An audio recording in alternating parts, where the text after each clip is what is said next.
Those of us who rely on creativity for our careers live in fear of the day when there are no good ideas on the horizon. Does creative drive die? And where does motivation come from? And how do we keep creative drive healthy? And that is what we are talking about today.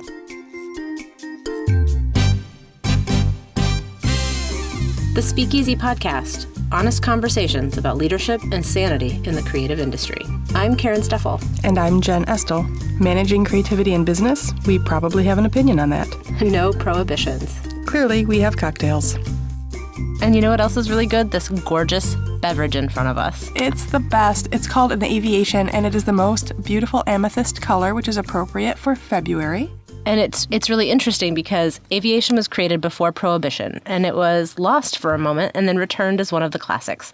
Its taste is as bright and fun as the color. It's like a jewel in a glass. It is. We use creme de violet, and you'll see that on our website. We've got our recipes all up there for you.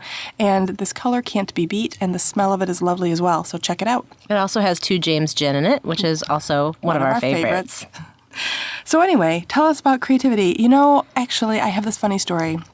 Kendall, this art director I used to work with, he was in the midst of working on a logo one day, and he grumbled, "I'm afraid I only have a finite number of good logos in my soul, and I'm wasting one today." And I thought that was really funny, the idea of a finite number of good ideas. That comment has always stuck with me. I don't know, is creativity finite? Does it die? I don't know. When you were asking me about whether creative drive dies, my answer was kind of yes. I think it could. And maybe it's because you and I don't know how you feel, but I kind of feel like we aren't on the same page on this one. Yeah, I think it doesn't die. Absolutely not. So tell me why you think it dies. Well, I think it might be semantics between the two of us, really. I read this quote somewhere where creative burnout is like chain smoking, when you're lighting one project with the butt of the last one you just did, and then you just keep going and keep going. And that even though I'm not a smoker, I really related to that because it's like the exhaustion of the pace of that creativity and that throughput is, it takes a toll on you. But I also feel like in episode 8, when we were talking about where our ideas and creativity comes from, we really landed in a place where we agreed that creativity does require a structure or a regimen of some sort, whether that's frequency or repetitiveness. But I also think that repetition at work, professional repetition, can also lead to burnout. Yeah, that's where I think you're right with semantics. I don't think creative drive dies. I think it's intrinsic in us. I think people who like to be problem solvers and like to be makers and like to invent and explore are deep down those kinds of people in their soul. I do think creativity can become eroded or stiff or wrung out or exhausted. I don't think drive dies, but I think your well might run dry. And I think like wells, if you give them enough time to sit, the water will trickle back in. But that's a process that you have to be very patient for that to happen. Well, let me ask you this question, too. Do you think creativity changes? I think creativity changes over time quite a bit. And from my own personal experience, I'm what I like to call a habitual hobbyist. I will pick up a hobby or a creative medium, and I will work on it, and then I will feel very satisfied. And a year or two later, I will pick up a new hobby or a new creative medium, and I sort of let the old one go, and I get a new one. And a creative group of folks that Karen and I are both in had this question of, does creativity die? I don't think it dies. I do think that drive is internal, but I do think it can change over time. How about you? I agree in terms of picking up and trying new things. I think that if being a serial hobbyist just means that you have a lot of creative curiosity and you like to try new things. I feel that way about food and cooking. That's why I tried to, I brewed beer for, about a decade. I like to try new things in that way as well.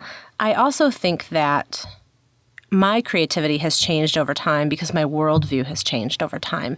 As I have matured, not only become more confident in myself as a producer of creative content, not just capital P producer, but I think that my worldview has changed. The things that matter to me, the things that I'm passionate about, those things have changed with me just as I've grown. And so therefore my output has changed as well. Which is also why if you're tired or exhausted or doing something repetitive at work, those can sort of shorten your worldview and shorten your ability to be curious. And that's where creative motivation maybe can dry up a little bit, or your creative energy can very much get depleted by too many demands or too much repetition. Yeah, absolutely. So I think if drive is really your engine, the thing that causes you to want to create, then you have to put fuel in the tank. That's true. And be disciplined and keep it healthy and keep it maintained, right? Yeah, and prevent that burnout, prevent the chain smoking that we know is so bad for you. Hey, kids, don't smoke. It's bad for you. PSA. So let me ask you this one. Let's talk for a minute about internal versus external creativity and motivation. Yeah. Yeah, let's. I think it's a fabulous idea, Jen. Oh, Lord. What motivates you? Because you're a serial hobbyist, so personally you are motivated by just a need to create. For me, it's I bet I could. What if that personal question of, I wonder if I can do this. And almost all of my new creative endeavors start with looking at something and thinking, well, I could make a table that looks like that, or I could make a table that looks a little bit different, or I could make a lamp. Or I could knit, or I could weld. Yeah, why not? And so for me, because I tend to do more physical things like that, build physical bits, whereas I think you're more of a paintbrush type of person when it comes to traditional I have been. art. Yeah. It's mostly, that's what we do for a living. I think it's just in you. I don't even know if I could articulate what makes me creative and where my drive comes from, because it's just what I do for a living and it's what we do in our hobbies. I don't know if I can articulate it. It's the engine that your model came with. I guess so. But what is your professional creative drive? Besides you have to.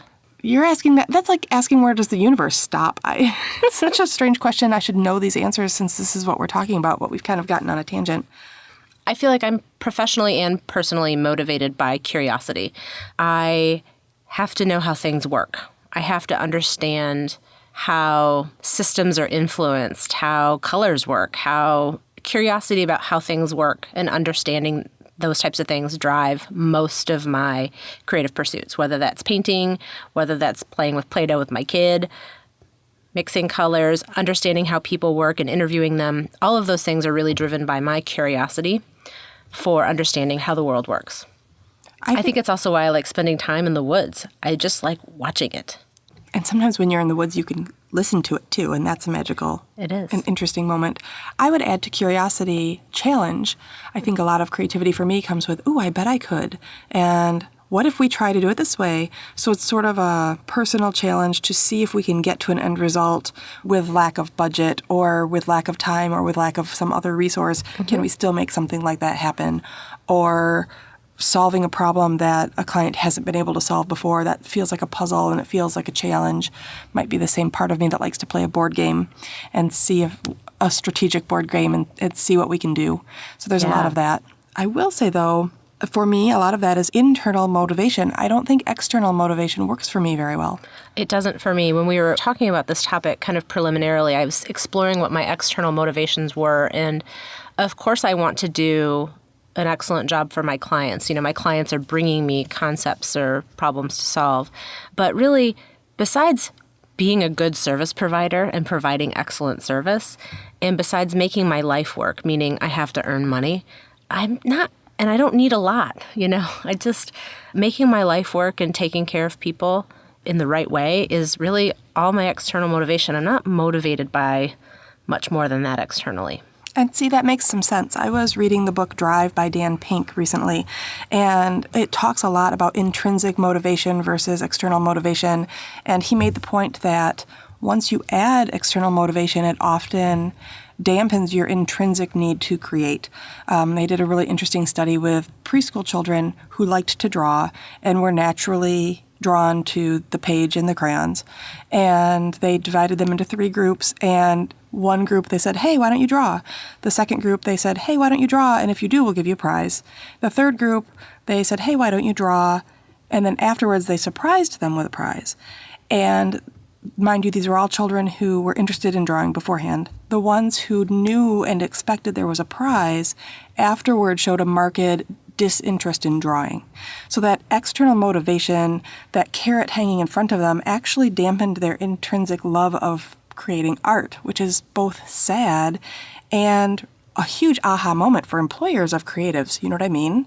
That sometimes the external motivations we try to employ might not work. That's really fascinating. Yeah, I think that external motivators can get very complicated when you talk about creativity in the workplace.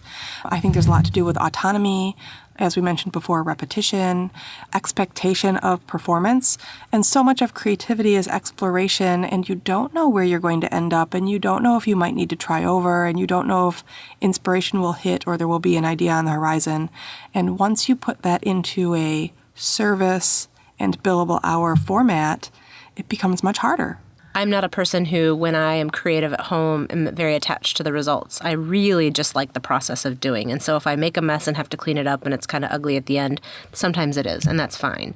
Rarely does my art see the light of day. I don't gift it very often. So I'm really not attached to anything except for it being nourishing for my soul. It's a pretty selfish process. It's not really particularly useful outside of just me getting something out of it. But that's the complete opposite of how I'm employed. Right. And you have to nurture the creatives on your staff. Absolutely. And that culture is really important. I'm very cognizant that if everybody shows up and they're simply a tool for a means to an end, that is the worst possible culture Ever. And it truly has to be a place where somebody wants to also intrinsically create for their own internal motivations. And if we make a client happy in the long run, that's awesome too. But if there's a culture of creating something beautiful as a team because we have met the intended or stated objectives and it's beautiful, like that's magic. That is magic. You know, we've been through different iterations of our staff, and as have you. Neither of our businesses are young, and the flavor and tone and sparkles change depending upon the mix of talent you have in the studio, right? Mm-hmm, absolutely. And so, as a boss, I have to make sure to embrace what people are great at, the things that they can do. I don't want to take a designer who really is great with typography and try to force them into illustration, because that turns it into paid work and not creativity. Mm-hmm. So you'd need to find that place where you're fostering ownership and creative exploration. But I think part of it, going back to the earlier question, is enjoying that challenge of what can I do and how can I solve this problem? And if you enjoy the challenge of creativity, even in a workplace environment, I think you can get that kind of excellence. I think at the end of the day, we both are on the same page, whether it's drive or energy. We're both on the same page that, my goodness gracious, don't let it die. So we have to be able to prevent whatever it is that is driving us or motivating us. I don't know what practices you put in place. We did talk about it in episode 8 for folks who haven't listened to episode 8 about where our creativity comes from. Definitely give that a listen, or even a second listen. But I know for me, the temptation to say forget about it can happen. Sure. No, that temptation to give up and say, never mind, I'm just going to phone it in and mediocrity is okay, that temptation can be really strong. The temptation to get through a project without giving it your creativity can be strong, and to not exercise that creative muscle. But don't do it. Don't do it, people. Do not let it die. You get old and tired fast. So instead of being a chain smoker of creativity where you light your next project with the butt of the one that you're finishing up, it's about thinking about diversity. So if you're doing a lot of similar project builds at the same time at work, then do something very different that fuels that creative fire at home. So whether that's cooking or painting or whatever the thing is, or just like you, try something new, find inspiration elsewhere, and really think about frequency. We've talked in the past about creative muscle, and it's about that frequency, not necessarily duration. So it's about just doing a little every day. You know, there are people, especially at the beginning of the year, who take on these, one photo a day or one photo a week projects, like the 52 project, or, writing a certain number of words a day to get to a writing amount per week. So I think it's just about frequency and just exercising that muscle to make sure that inner drive is continually satisfied with the right kind of stuff. That's true. And I think it's important for somebody mid-career like we are to understand where creativity comes from, what it feels like to you when you become depleted, and what you can do to rev back up. Because there's nothing more valuable in our industry, or in our whole society really, than that creative spark and the ability to invent an idea. It doesn't necessarily have to be in our industry, but lots of industries rely on that creative idea and problem-solving thinking. Don't let it go to waste. Don't let yourself get lazy about it. Don't fall into the trap where you think, I used to be, but I'm not anymore. Because it doesn't matter how old you are or whether you're working at it or doing it as a hobby, it really can add a lot to your life and it can give you lots of energy and excitement, I think. Absolutely. So don't let it die, people. Hold the line. Hold the line. Keep it up. Oh, goodness. So that's where we think we are. We have kicked our aviation off. It's a lovely little drink and a nice little cup. You should check it out on our site. But where else can they find us, Karen? On any of the social channels at Easy Underground or on our website. thespeakeasypodcast.com. What else would you like people to do? Subscribe on iTunes. We would love to see you there, and we'd love to see your reviews telling us how crazy we are. And definitely engage with us. Reach out. Tell us about what you want to hear us talking about. We're always crafting new topics. We are freshening our episodes, frequently. So we're always recording new ones as we're releasing them. So if you have something that you'd really like to hear about, definitely let us know. But did you hear? Professionalism is dead. There are no more rules and everything goes. Sounds great? Or not so much. That's what we're talking about next time. See you then. Cheers.